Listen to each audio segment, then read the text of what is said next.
Good morning student. आज का topic है सहेली को पत्र। जैसा कि आप सभी जानते ही होंगे कि पहले पत्र लिखा जाता था। तब मोबाइल फ़ोन नहीं थे, न टेलीफोन था, न हम ईमेल कर पाते थे। तो एक माध्यम क्या था? पत्र ही था। ऐसा ही कुछ इस पार्ट में बताया गया है। एक सहेली अपनी दूसरी सहेली को अपने अनुभव बांटने के लिए पत्र लिखती है। उसकी सहेली दक्षिण भारत में जाने के बाद वहाँ के प्रमुख त्योहारों का वर्णन करती है। देखिए क्या लिखती है। प्रिय स्नेहा, नमस्ते।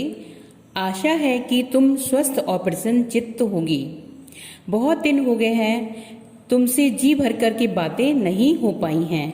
सोचा आज पत्र लिखूं। हम लोग यहाँ पर 3 महीने पूर्व आए थे। एक अच्छे स्कूल में मेरा दाखिला हो गया है।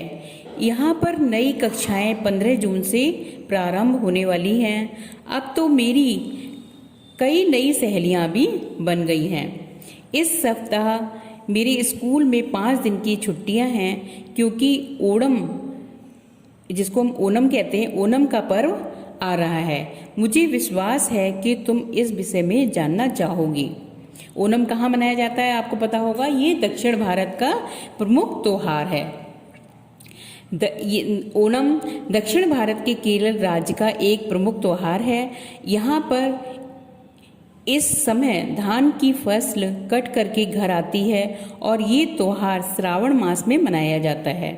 सावन के महीने में ये त्योहार मनाया जाता है।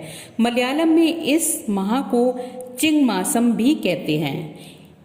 इस समय पर ऐसा लगता है कि मानो प्रकृति भी ओणम के स्वागत की तैयारियां कर चुकी है। आपने देखा होगा हमारे उत्तर प्रदेश वगैरह में भी हरियाली चारों तरफ छाई रहती है भारत में।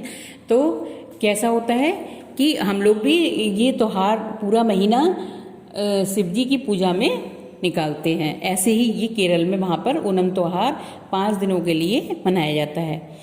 देखिए स्नेहा, तुम्हें पता है कि प्रत्येक त्योहार के साथ कोई ना कोई कथा जुड़ी है। ओणम के साथ में राजा महाबली की पौराणिक कथा जुड़ी है। ये अत्यंत पराक्रमी राजा थे। पृथ्वी और पाताल पर अधिकार करने के बाद जब ये आकाश की ओर बढ़े तो देवराज इंद्र चिंतित हो गए। उनके अनुरोध पर भगवान विष्णु ने महाबली से संपूर्ण पृथ्वी और आकाश को मांग लिया और महाबली को पाताल लोक भेज दिया। केरल वासियों का कहना है कि प्रत्येक वर्ष महाबली त्रोणम के दिन केरल राज्य में आते हैं और उस दिन महिलाएं उनके स्वागत के लिए अपने घरों में प्रवेश द्वार पर विभिन्न प्रकार से सजाती हैं और रात्रि में दीपक भी जलाती हैं। ओणम उत्साह, आनंद और उत्साह का पर्व है। यह 5 दिनों तक मनाया जाता है। कितने दिनों तक मनाया जाता है? 5 दिनों तक।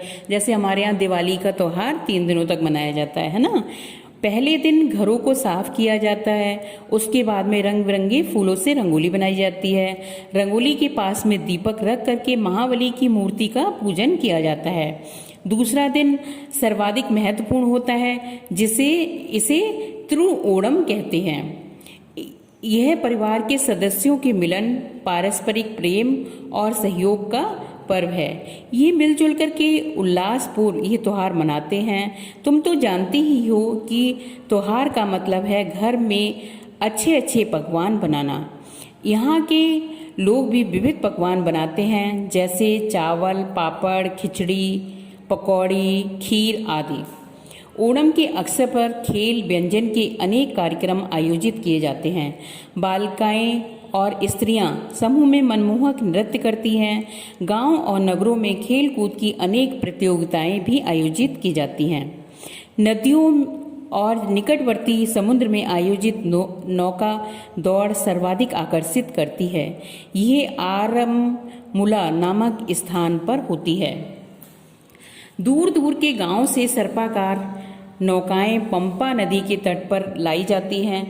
इस सर्प नौका दौड़ पर परंपरागत पोशाकें पहने नौका गीत गाते हुए लोग अपने चप्पू पर एक निश्चित ताल में एक साथ चलाते हैं और दौड़ में विजेता नौकाओं को पुरस्कृत किया जाता है। माना जाता है कि तिरुओणम के तीसरे दिन महाबली अपने लोक लौट जाते हैं, जहाँ से वो बुलाए जाते हैं वहाँ पर वो लौट जाते हैं। इसीलिए आंगन में बनी कलाकृतियों भी हटा दी जाती हैं और केरलवासी अगले दिन ओणम की प्रतीक्षा में खुशी से अपने कार्यों में लग जाते हैं। आशा है कि चाचा चाची व मनु भैया स्वस्थ हैं होंगे। उन्हें मेरा आदर प्रणाम कहना। अगली छुट्टियों में तुम केरल घूमने का प्रोग्राम बना लो। केरल का प्राकृतिक सौंदर्य अपने आप में अनूठा है। तुम अपना व अपने विद्यालय का विस्तृत समाचार लिखना। तुम्हारी सहेली विनीता। देखा उसने, स्नेहा ने ये पत्र लिखा है, विनीता ने। तो इसमें सब किसका वर्णन किया है? केरल का। तो कितना अच्छा लगा कि वहाँ के बारे में, सारी त्योहार के बारे में और वहाँ की प्रकृति के बारे में सब चीज़ों का वर्णन किया है। तो अब हमें इस पाठ से क्या संदेश मिलता है बच्चों? देखिए, प्रत्येक त्योहार का उस प्रदेश में रहने वाले लोगों के जीवन में उमंग और उत्साह भर देते हैं। अतः त्योहार जोश व उल्लास से मनाने चाहिए। जैसे कि हम लोग होली दिवाली को कितने जोश से मनाते हैं। हम लोग को अपना त्यौहार अच्छा लगता है और वहाँ के लोगों को, उनको अपना त्यौहार अच्छा लगता है। आपको अच्छा लगा चैप्टर आज का? चलिए ठीक है, धन्यवाद।